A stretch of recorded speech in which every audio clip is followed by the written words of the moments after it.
خیش حیرانم اغثنی یا رسول اللہ،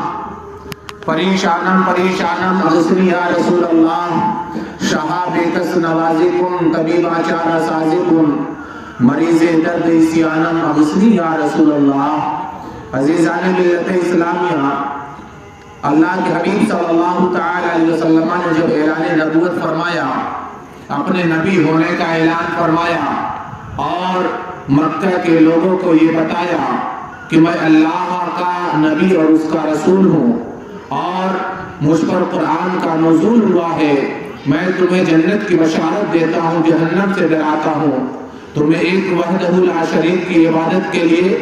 تمہیں اس کی طرف بلا رہا ہوں، تم یہ 360 بتوں کی جو پوجا کرتے ہو انہیں تم اپنا معبود بنائے ہوئے ہو، انہیں ترک کر دو، انہیں چھوڑ دو، ایک اللہ وحدہ لا شریک کی عبادت کرو۔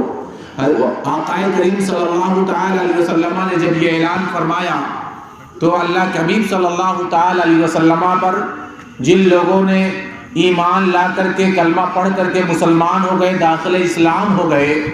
تو ان خوش نصیب انسانوں کو صحابی کہا جاتا ہے۔ اور صحابی کا مطلب یہ ہوتا ہے کہ جس نے رسول اللہ صلی اللہ تعالی علیہ وسلم کو اپنے ماتھے کی آنکھوں سے آپ کی ظاہری زندگی میں حقیقتاً یا حکماً دیکھا ہو۔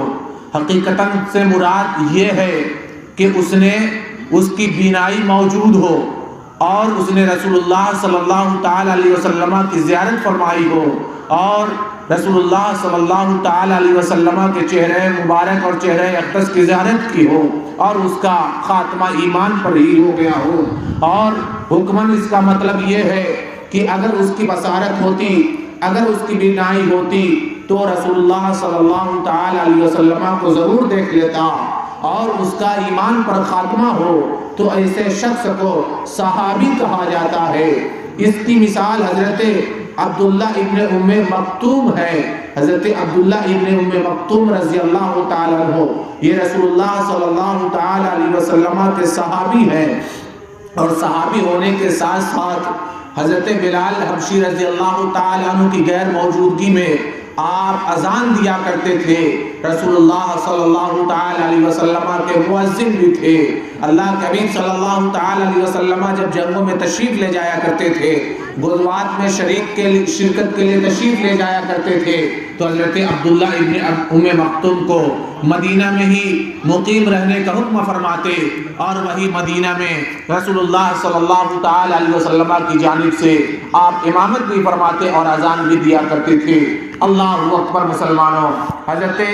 عبداللہ ابن ام مکتوم یہ بھی صحابی ہیں جو نابینا تھے، ان کی آنکھوں کی بصارت نہیں تھی، لیکن حکماً یہ بھی صحابی رسول میں داخل ہے۔ کہنے کا مطلب یہ ہے کہ حقیقتاً یا حکماً جنہوں نے رسول اللہ صلی اللہ تعالی علیہ وسلم کی زیارت کی ہو ایمان کے ساتھ اور ایمان کے ساتھ ہی اس کا انتقال ہو گیا ہو، تو اسے صحابی رسول کہتے ہیں۔ اللہ کے حبیب صلی اللہ تعالی علیہ وسلم کا کلمہ پڑھ کر کے جو مسلمان ہوئے انہیں صحابی کہا جاتا ہے۔ یہ وہ نفوس قدسیاں ہیں جنہوں نے اللہ کے حبیب صلی اللہ تعالی علیہ وسلم پر ایمان لا کر کے اس کا اظہار بھی فرمایا، اس کا اعلان بھی فرمایا، اور انہیں مصیبتوں کا سامنا بھی کرنا پڑا، انہوں نے پریشانیاں بھی جھیلی اور انہیں مسائل و آلام سے دوچار بھی کیا گیا۔ عزیزان گرامی، تاریخ میں یہ ملتا ہے کہ جن لوگوں نے اپنے مسلمان ہونے کا اعلان فرمایا، اپنے ایمان کا اعلان کیا، ان میں سے ایک حضرت بلال حبشی رضی اللہ تعالی عنہ بھی ہے۔ حضرت بلال حبشی یہ کون ہے؟ آپ کا نام بلال ہے، آپ کے والد کا نام ربا ہے اور آپ کی والدہ کا نام حمامہ ہے، اور آپ حبشی نسل تھے، یعنی آپ جو نسل کے اعتبار سے حبشہ کے رہنے والے تھے، جس کو آج کے زمانے میں ایتھوپیا کہا جاتا ہے۔ عزیزان گرامی، حضرت بلال حبشی رضی اللہ تعالی عنہ مکہ کی سرزمین پر ہی آپ کی پیدائش ہوتی ہے، مکہ کی سرزمین پر ہی آپ کی ولادت ہوتی ہے، اور واقع فیل سے 3 سال پہلے مکہ کی سرزمین پر آپ پیدا ہوتے ہیں، اور آپ کا پورا بچپن آپ کی پوری جوانی غلامی میں گزرتی ہے۔ اللہ کے حبیب صلی اللہ تعالی علیہ وسلم نے جب اعلان نبوت فرمایا تو اس وقت حضرت بلال حبشی رضی اللہ تعالیٰ عنہ یہ عبداللہ ابن جدعان کے غلام تھے، اور جب میرے آقا نے اعلان نبوت فرمایا تو جن نفوس قدسیہ نے ایمان قبول کیا، مسلمان ہو گئے، انہی میں سے حضرت بلال حبشی بھی تھے۔ اور جب عبداللہ ابن جدعان کو معلوم ہو گیا کہ یہ بلال مسلمان ہو چکے ہیں، یہ کلمہ شہادت پڑھ کر کے داخل اسلام ہو چکے ہیں، تو اب اس نے حضرت بلال کو امیہ بن خلف کے ہاتھوں فروخت کر دیا، بیچ دیا۔ یہ امیہ بن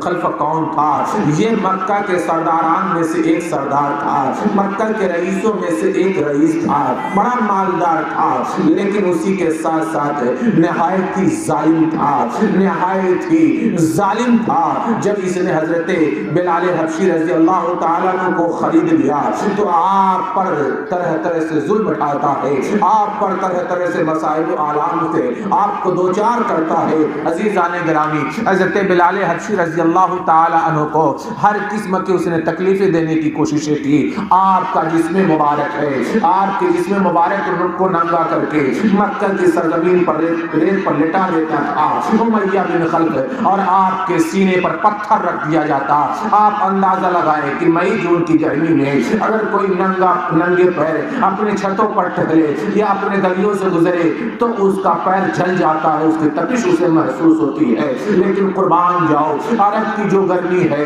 عرب کی جو دھوپ ہے، یہ بڑی مشہور ہوا کرتی ہے، اور وہ بھی ریتیلی زمین پر اگر دھوپ پڑے، عرب کی وہ دھوپ بہت ہی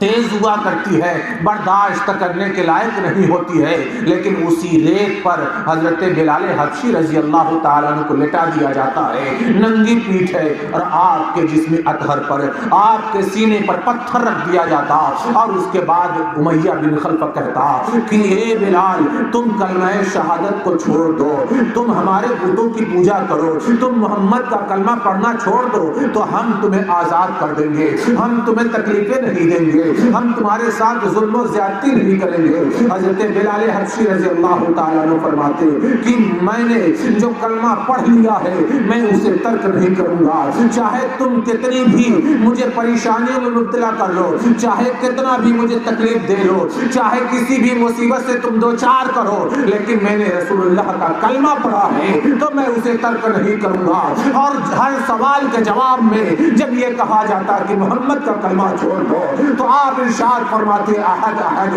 کہ میرا خدا ایک ہے، میں اسی کی عبادت کرتا ہوں اور میں اسی کی عبادت کروں گا، چاہے میرے جسم سے جان نکل جائے، اور میں نے رسول اللہ کا کلمہ پڑھا ہے، میں اسے ہرگز اسے ترک نہیں کر سکتا۔ اور جب رات کا وقت ہوتا آپ کو قید خانے میں قید کر دیا جاتا، آپ کے ہاتھوں میں بیڑیاں ڈال دی جاتی، آپ کے پیروں میں بیڑیاں ڈال دی جاتی، آپ کو کھانے کے لیے چند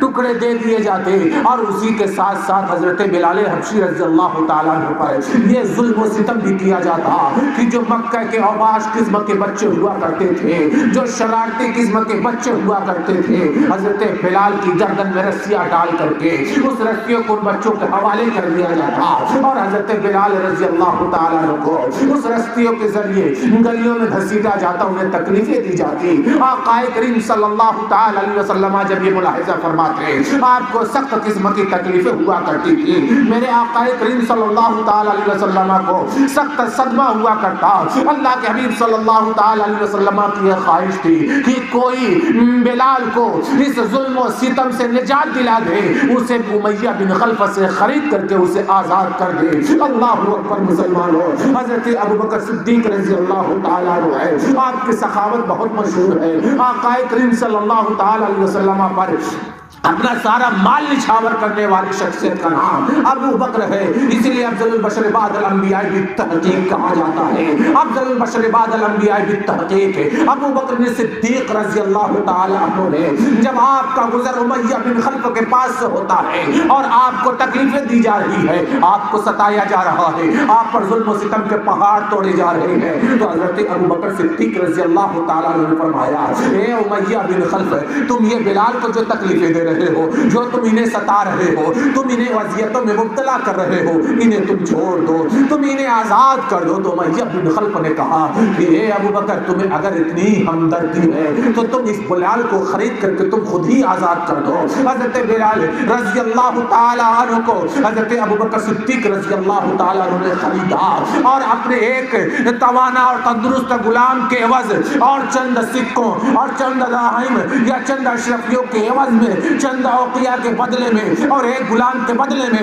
حضرت بلال حبشی رضی اللہ تعالیٰ عنہ کو حضرت ابو بکر صدیق رضی اللہ تعالیٰ عنہ خریدتے ہیں، اور خریدنے کے بعد اللہ کی رضا کے لیے آزاد فرما دیتے ہیں، اور جب اللہ کی رضا کے لیے انہیں آزاد فرما دیتے ہیں، اب وہی حضرت بلال ہیں جو امیہ بن خلف کے ماتحتی میں تھے، اور امیہ بن خلف انہیں تکلیفیں دیا کرتا تھا، انہیں ستایا کرتا تھا، ان پر ظلم و زیادتی کیا کرتا تھا، اور انہیں طرح طرح سے مصیبتوں میں اس نے مبتلا کر رکھا تھا۔ اب وہی حضرت بلال ہے، رسول اللہ کی بارگاہ میں ہے، میرے آقا کریم صلی اللہ تعالیٰ علیہ وسلم کبھی ان کے سر مبارک پر اپنا دست اقدس پھیر رہے ہیں، کبھی ان کے پشت مبارک پر اپنا دست ظفر پھیر رہے ہیں، اور کبھی میرے آقا کریم صلی اللہ تعالیٰ علیہ وسلم انہیں تسلی بھرے جملے ارشاد فرما رہے ہیں۔ قربان جاؤ میرے آقا کریم صلی اللہ تعالیٰ علیہ وسلم کی وہ صحبت اختیار فرماتے ہیں، اور جب میرے آقا کریم صلی اللہ تعالیٰ علیہ وسلم کی صحبت اختیار فرماتے ہیں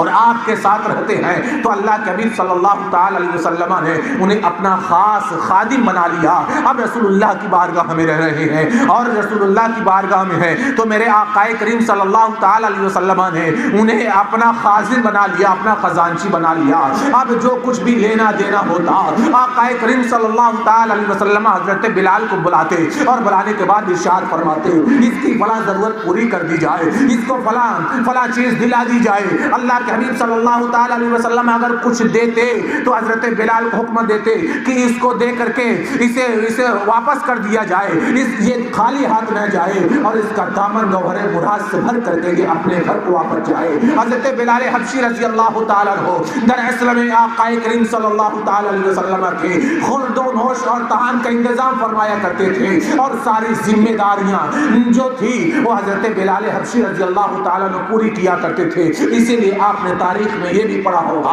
کہ جب حضرت فاطمہ کا نکاح حضرت علی سے ہوا تھا، اور حضرت علی نے اپنی زرہ کو بیچا تھا، اور اس کے بعد جو درہم لائے تھے میرے آقا کی بارگاہ میں پیش کیا تھا، رسول اللہ نے اس درہم میں سے ایک مٹھی درہم نکالا، اور نکالنے کے بعد حضرت بلال کو دیا، اور بلال کو دینے کے بعد میرے آقا نے ارشاد فرمایا جاؤ بازار سے خوشبو لے لینا اور کچھ چیزیں ضروریات کی لے لینا۔ عزیزان ملت اسلامیہ، اس طریقے سے بے شمار واقعات ہیں جو ہمیں یہ پتا دیتے ہیں کہ حضرت بلال حبشی رضی اللہ تعالیٰ عنہ آزادی کے بعد امیہ بن خلف کے سے رہائی پانے کے بعد رسول اللہ کی ملازمت اختیار فرما لیتے ہیں، رسول اللہ کے خادم خاص بن جاتے ہیں۔ اور جب آقا کریم صلی اللہ تعالیٰ علیہ وسلم نے اذان کو مقرر فرمایا، نماز فرض ہوتی ہے، اور جب اذان دی جاتی ہے تو سب سے پہلا مؤذن بننے کا جو شرف حاصل ہوا تھا وہ کوئی اور نہیں تھا بلکہ حضرت بلال حبشی رضی اللہ تعالیٰ عنہ ہے۔ یہ آقا کریم صلی اللہ تعالیٰ علیہ وسلم کے مؤذن تھے، سفر میں بھی رسول اللہ کے ساتھ رہا کرتے تھے، حضر میں بھی رسول اللہ کے ساتھ رہا کرتے تھے، پوری زندگی انہوں نے آقا کریم صلی اللہ تعالیٰ علیہ وسلم کے ساتھ گزار دی۔ اور عزیزان ملت اسلامیہ، حضرت بلال حبشی رضی اللہ تعالیٰ عنہ ہے، حضرت بلال حبشی کا بھی نکاح ہوتا ہے، ان کی بھی شادی ہوتی ہے۔ آقا کریم صلی اللہ تعالیٰ علیہ وسلم کی بارگاہ میں ایک قبیلے کے کچھ افراد آتے ہیں، اور آنے کے بعد عرض کرتے ہیں کہ یا رسول اللہ ہماری بیٹی کا نکاح کرنا ہے، کسی سے آپ نکاح کرا دیجئے۔ اللہ کے حبیب صلی اللہ تعالیٰ علیہ وسلم نے ارشاد فرمایا بلال کے بارے میں تمہارا کیا خیال ہے؟ وہ لوگ جب حضرت بلال کا نام سنتے ہیں تو واپس چلے جاتے ہیں۔ اس کے بعد آقا کریم صلی اللہ تعالیٰ علیہ وسلم کی بارگاہ میں پھر وہی قبیلے کے چند افراد آتے ہیں، اور آنے کے بعد کہا یا رسول اللہ ہماری بیٹی کا نکاح فرما دیجئے۔ اللہ کے حبیب صلی اللہ تعالیٰ علیہ وسلم نے ارشاد فرمایا بلال کے بارے میں تمہارا کیا خیال ہے؟ ان لوگوں نے پھر سنا اور اس کے بعد چلے جاتے ہیں۔ اللہ کے حبیب صلی اللہ تعالیٰ علیہ وسلم کی بارگاہ میں اور تیسری مرتبہ آتے ہیں، اور آنے کے بعد آقا کریم صلی اللہ تعالیٰ علیہ وسلم سے ارشاد فرماتے ہیں، آقا کریم صلی اللہ تعالیٰ علیہ وسلم سے عرض گزار ہوتے ہیں یا رسول اللہ صلی اللہ تعالی علیہ وسلم ہماری بیٹی کا نکاح فرما دیجئے۔ اللہ کے حبیب صلی اللہ تعالی علیہ وسلم نے پھر ارشاد فرمایا کہ تمہارا خیال بلال کے بارے میں کیا ہے؟ جب میرے آقا نے تیسری مرتبہ یہ جملہ ارشاد فرمایا، ان کے تیسری مرتبہ جواب میں، تو وہ لوگ اپنی بیٹی کا نکاح حضرت بلال حبشی رضی اللہ تعالیٰ عنہ سے کرنے کے لیے تیار ہو جاتے ہیں، اور اس طریقے سے اس خاندان کی ایک مقدس خاتون سے حضرت بلال حبشی رضی اللہ تعالیٰ عنہ کا نکاح ہو جاتا ہے، اور حضرت بلال حبشی رضی اللہ تعالیٰ عنہ کی زندگی بڑی خوشگوار ہوتی ہے، بڑی ہی خوشگوار ہوتی ہے۔ آپ کی بیوی تھی جو بہت نیک تھی، بہت ہی پاک باز صالح اور نیک تھی، اللہ کی نیک بندی تھی، وہ بھی مومنہ تھی، انہوں نے بھی کلمہ پڑھ رکھا تھا، وہ بھی داخل اسلام میں ہو چکی تھی، بڑی پاک باز تھی۔ حضرت بلال حبشی رضی اللہ تعالیٰ عنہ کا وہ بڑا خیال رکھتی تھی، ان کی بڑی خدمتیں کیا کرتی تھی، کبھی انہوں نے شکایت کا موقع نہیں دیا تھا۔ اسی طریقے سے حضرت بلال حبشی رضی اللہ تعالیٰ عنہ اپنی بیوی کا بڑا خیال فرماتے تھے، ان کا بھی کبھی انہیں شکایت کرنے کا موقع نہیں دیا تھا۔ اللہ اکبر مسلمان ہو، حضرت بلال حبشی رضی اللہ تعالیٰ عنہ ذات بابرکات ہیں کہ آقا کریم صلی اللہ تعالیٰ علیہ وسلم نے ان کے تعلق سے ارشاد فرمایا کہ حضرت بلال جنتی ہے۔ میرے آقا نے ارشاد فرمایا کہ بلال جنتیوں میں سے ہے۔ آپ ذرا اندازہ لگائیے، جو صحابی رسول ہو اس کا کتنا بڑا مرتبہ ہوگا، اور جس کے بارے میں میرے آقا نے ارشاد فرمایا کہ حضرت بلال جنتی ہے، تو ان کا مرتبہ کتنا عظیم ہوگا۔ یہیں سے حضرت بلال حبشی رضی اللہ تعالیٰ عنہ کا فضل و کمال سمجھ میں آ رہا ہے، یہیں سے حضرت بلال حبشی رضی اللہ تعالیٰ عنہ کا مرتبہ سمجھ میں آ رہا ہے، یہیں سے حضرت بلال حبشی رضی اللہ تعالیٰ عنہ کی شان سمجھ میں آ رہی ہے، یہیں سے حضرت بلال حبشی رضی اللہ تعالیٰ عنہ کی عظمت سمجھ میں آ رہی ہے۔ میرے آقا کریم صلی اللہ تعالیٰ علیہ وسلم حضرت بلال سے بڑا پیار فرمایا کرتے تھے، بڑے چاہتے تھے۔ اگر کوئی انہیں برا بھلا کہتا، میرے آقا ناراض ہو جایا کرتے۔ یوں تو شریعت اسلامیہ نے کسی کو آر دلانے سے منع فرمایا ہے، کسی کو شرمندہ کرنے سے منع فرمایا ہے، یوں تو شریعت اسلامیہ میں کسی کو شرمندہ کرنے کی اجازت نہیں ہے۔ تو اگر کوئی بلال کو شرمندہ کرے، اگر کوئی بلال کو آر دلائے، تو یہ رسول اللہ کو کیسے برداشت ہو سکتا تھا؟ چنانچہ عزیزان ملت اسلامیہ، حضرت بلال حبشی رضی اللہ تعالیٰ عنہ چونکہ حبشیون نسل تھے، آپ کی رنگت کالی تھی، آپ کا چمڑا کالی تھا، حضرت بلال حبشی رضی اللہ تعالی عنہ کے تعلق سے ایک شخص نے کہا، اے حبشیہ عورت کے غلام، اس طریقے سے جب اس نے کہا تو حضرت بلال حبشی رضی اللہ تعالی عنہ آقا کریم صلی اللہ تعالی علیہ وسلم کی مقدس بارگاہ میں آتے ہیں، اور آنے کے بعد انہوں نے کہا کہ یا رسول اللہ، فلاں شخص نے میرے بارے میں تنزیہ طور پر آر دلانے کے لیے اس نے مجھ سے میرے تعلق سے یہ کہا ہے کہ اے حبشیہ کے بیٹے، تو رسول اللہ صلی اللہ تعالی علیہ وسلم سخت غضبناک ہوتے ہیں۔ آقا کریم صلی اللہ تعالی علیہ وسلم نے اس شخص کو نصیحت کرتے ہوئے ارشاد فرمایا، سنو، یہ جو محمد ابن عبداللہ ہے، یعنی رسول اللہ صلی اللہ تعالی علیہ وسلم نے اپنے تعلق سے ارشاد فرمایا کہ سنو کہ مجھے ایک گوری عورت نے جنا ہے، یعنی حضرت آمنہ نے جنا ہے، اور ایک کالی عورت نے مجھے میری پرورش کی ہے، میری تربیت کی ہے، اور جانتے ہو کون تھا، اور جانتے ہو شخصیت کون تھی؟ وہ حضرت ام ایمن ہے، جو رسول اللہ صلی اللہ تعالی علیہ وسلم کے میراث کا آئی تھی۔ یہ ام ایمن، یہ حضرت عبداللہ ابن عبد المطلب رضی اللہ تعالی عنہ کی باندی تھی، اور جب حضرت عبداللہ کا انتقال ہو جاتا ہے تو یہ رسول اللہ صلی اللہ تعالی علیہ وسلم کی میراث آ جاتی ہے۔ اس کے بعد آقا کریم صلی اللہ تعالی علیہ وسلم نے حضرت ام ایمن کو آزاد فرما دیا تھا، اور یہی حضرت ام ایمن ہے جن کے شہزادے کا نام اسامہ بن زید ہے، اور یہ حضرت زید بن حارثہ ہیں جو رسول اللہ صلی اللہ تعالی علیہ وسلم کے منہ بولے بیٹے ہیں۔ آقا کریم صلی اللہ تعالی علیہ وسلم نے اپنے منہ بولے بیٹے زید بن حارثہ سے حضرت ام ایمن کا نکاح فرمایا، اور ان سے ایک بیٹے کی ولادت ہوتی ہے جن کا نام اسامہ بن زید زید ہے، اور یہ اسامہ بن زید وہ ہے جو رسول اللہ صلی اللہ تعالی علیہ وسلم کے بہت چہیتے تھے۔ آقا کریم صلی اللہ تعالی علیہ وسلم اپنے ساتھ انہیں سواریوں پر بھی سوار کیا کرتے تھے، اور ان کی والدہ ام ایمن نے آقا کریم صلی اللہ تعالی علیہ وسلم کے ساتھ جو احسان فرمایا تھا، میرے آقا حضرت ام ایمن کو آزاد فرما کر کے ان کے ساتھ احسان فرمایا، حضرت زید بن حارثہ سے نکاح کر کے ان کے ساتھ احسان فرمایا، حضرت اسامہ بن زید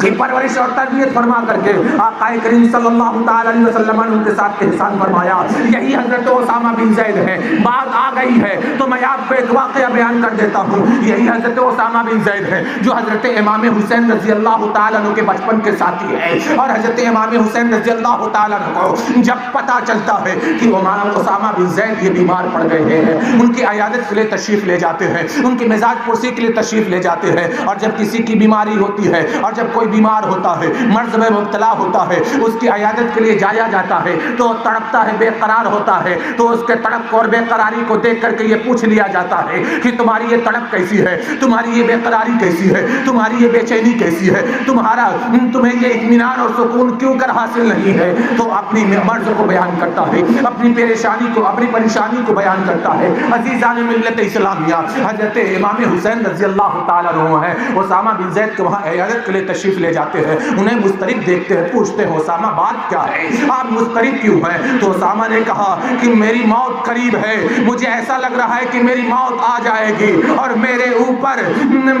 60,000 درہم قرض ہے، یہی سوچ رہا ہوں کہیں ایسا نہ ہو کہ وہ 60,000 درہم میرے ذمے قرض میں رہ جائے اور میری موت آ جائے، یہی فکر لاحق ہے۔ تو حضرت اسامہ بن زید سے حضرت امام حسین رضی اللہ تعالیٰ عنہ نے فرمایا گھبرانے کی بات نہیں ہے، تمہیں بے چین ہونے کی ضرورت نہیں ہے، اطمینان رکھو۔ اور اس کے بعد جب حضرت امام حسین رضی اللہ تعالیٰ عنہ نے انہیں تسلی دی، اور تسلی دینے کے بعد قرض خواہ کے پاس تشریف لے جاتے ہیں، اور اپنی جانب سے حضرت امام حسین نے اسامہ بن زید کے 60,000 درہم کا قرض ادا کر دیا، اور یہی سے پیغام دے دیا کہ اپنے دوستوں کے ساتھ حسن سلوک کرنا چاہیے، اپنے دوستوں کے ساتھ حسن سلوک کرنا چاہیے۔ عزیزان گرامی،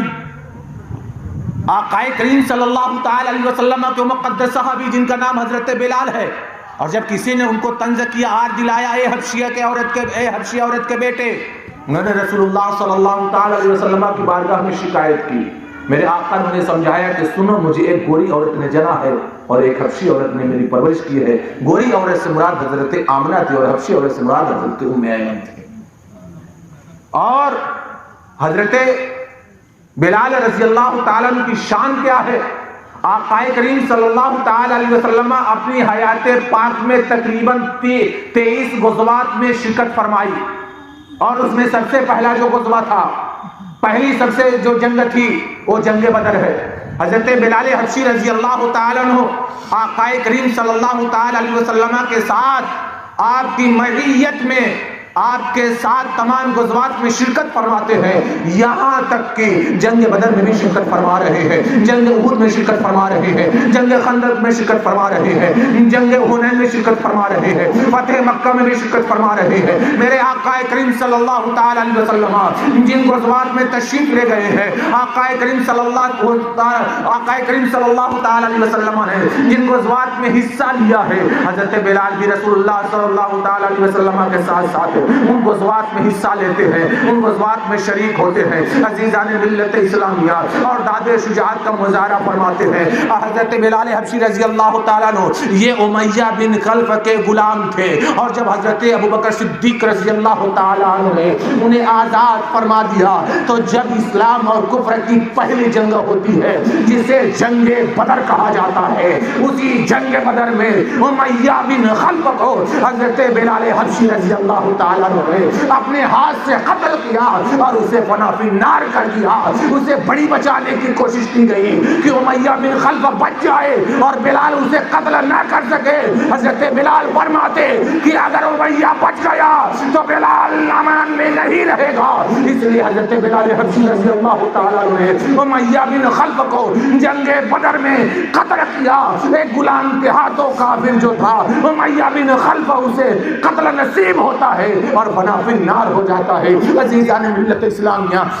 آقا کریم صلی اللہ تعالی علیہ وسلم کا جب وصال مبارک ہوتا ہے، اللہ کے حبیب صلی اللہ تعالی علیہ وسلم کے وصال مبارک کے بعد جب حضرت ابوبکر صدیق رضی اللہ تعالیٰ عنہ خلیفہ ہوتے ہیں تو حضرت ابوبکر صدیق کی بارگاہ میں آتے ہیں اور آنے کے بعد عرض کرتے ہیں کہ رسول اللہ صلی اللہ تعالی علیہ وسلم کی غیر موجودگی میں اب مدینے کی گلیاں سونی سونی لگ رہی ہیں، اب مدینے میں دل نہیں لگ رہا ہے، اب مدینے میں جی نہیں لگ رہا ہے، مجھے ملک شام جانے دیا جائے، وہاں کی جہاد میں مجھے شرکت کرنے کی اجازت دے دی جائے۔ حضرت ابوبکر صدیق رضی اللہ تعالیٰ عنہ نے فرمایا کہ تمہیں ملک شام جانے کی ضرورت نہیں ہے، تم مدینہ میں ہی مقیم رہو، تمہارا قیام مدینہ میں ہی رہے۔ حضرت ابوبکر صدیق رضی اللہ تعالیٰ عنہ سے حضرت بلال نے کہا اگر اللہ کی رضا کے لیے آپ نے مجھے آزاد کیا تھا تو آپ مجھے ملک شام جہاد کے لیے جانے دیجئے، اور اگر اپنی رضا کے لیے آپ نے آزاد کیا ہے تو مجھے اپنے پاس رہنے دیجئے۔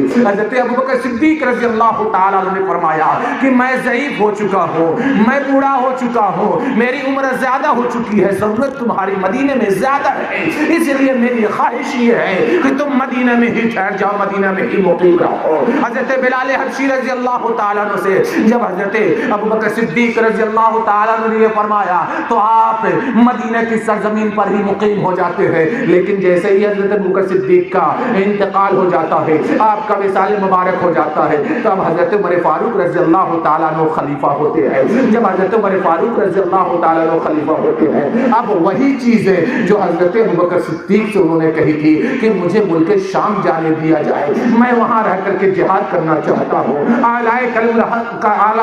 کلمت الحق کے لیے اپنی جان کا نذرانہ پیش کرنے کے لیے میں تیار ہوں، مجھے ملک شام جہاد کے لیے جانے دیا جائے۔ اور پھر اس کے بعد حضرت عمر فاروق رضی اللہ تعالیٰ انہوں نے بہت ضد کی، بہت اصرار کیا، تو حضرت عمر فاروق رضی اللہ تعالیٰ نے انہیں جانے کی اجازت دے دی، اور جب جانے کی اجازت دے دی آپ ملک شام تشریف لے جاتے ہیں اور وہیں پر قیام پذیر ہو جاتے ہیں اور وہاں سے جنگوں میں شرکت فرماتے ہیں۔ ایک رات ہے، اس رات میں رسول اللہ صلی اللہ تعالی علیہ وسلم حضرت بلال حبشی کے خان میں تشریف لاتے ہیں اور آقا نے ارشاد فرمایا اے بلال یہ کیسی سنگ دلی ہے، کیا اب بھی تم میری زیارت کے لیے نہیں آؤ گے؟ کیا اب بھی ایسا وقت نہیں آیا ہے کہ تم میری زیارت کے لیے آؤ؟ آقا کریم صلی اللہ تعالی علیہ وسلم نے جب حضرت بلال کو بشارت دی تو حضرت بلال ملک شام سے مدینہ تشریف لاتے ہیں، روضہ رسول پر حاضری دیتے ہیں، آقا کریم صلی اللہ تعالی علیہ وسلم کی مقدس بارگاہ میں حاضری دیتے ہیں۔ اور جب حضرت بلال حبشی رضی اللہ تعالی عنہ مدینہ کی سرزمین پر پہنچتے ہیں تو حضرت کریم حضرت بلال حبشی رضی اللہ تعالی عنہ کو دیکھ کر کے ان سے چمٹ جاتے ہیں، اور ان سے چمٹنے کے بعد ان کی حال خیریت دریافت کرتے ہیں، اور پھر حضرت بلال حبشی رضی اللہ تعالی عنہ سے انہوں نے خواہش کی کہ آج اذان آپ دے دیجئے، آج اذان آپ دے دیجئے، کافی دن ہو گیا ہے آپ کی اذان سنے ہوئے۔ حضرت بلال حبشی رضی اللہ تعالی عنہ مسجد کی چھت پر کھڑے ہو کر کے اذان دیتے ہیں، اور جب حضرت بلال حبشی رضی اللہ تعالی عنہ اذان دیتے ہیں آپ کی آواز بڑی دلکش تھی، آپ کی آواز بڑی شیریں تھی، آپ کی آواز میں بڑا مٹھاس پن تھا، آپ کی آواز بڑی نرالی تھی۔ عزیزان ملت اسلامیہ، حضرت بلال حبشی رضی اللہ تعالیٰ عنہ نے جب مدینہ کی سرزمین پر اپنی اذان دی تو مدینہ کے لوگوں کو رسول اللہ کا زمانہ یاد آ گیا، میرے آقا کا زمانہ یاد آ گیا۔ رسول اللہ کے زمانے میں حضرت بلال حبشی جو اذان دیا کرتے تھے وہ اذان یاد آ گئی اور ان کی آنکھوں سے آنسو جاری ہو گئے۔ مدینہ کے لوگوں نے کہا کہ جب حضرت بلال حبشی نے اذان دی تو ہر فرد رو رہا تھا، ہر فرد کی آنکھوں سے آنسو جاری تھے، اس لیے کہ بلال حبشی کی اذان سے رسول اللہ کے زمانے کی اذان یاد آ گئی تھی،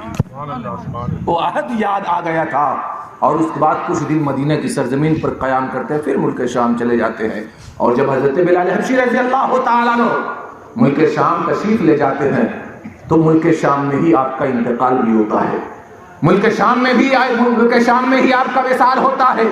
سارے محدثین کا اس بات پر اتفاق ہے کہ حضرت بلال حبشی رضی اللہ تعالیٰ عنہ کا جو انتقال وصال ہوا ہے یہ ملک شام میں ہوا ہے۔ بعض لوگوں نے کہا کہ مقام حلب میں ہوا ہے اور وہیں دفن ہوئے، اور بعض لوگوں نے کہا کہ دمشق میں بابو الصغیر میں آپ کا انتقال ہوا اور وہیں پر آپ کو دفن کیا گیا اور آپ کا مزار مبارک وہیں پر ہے۔ عزیزان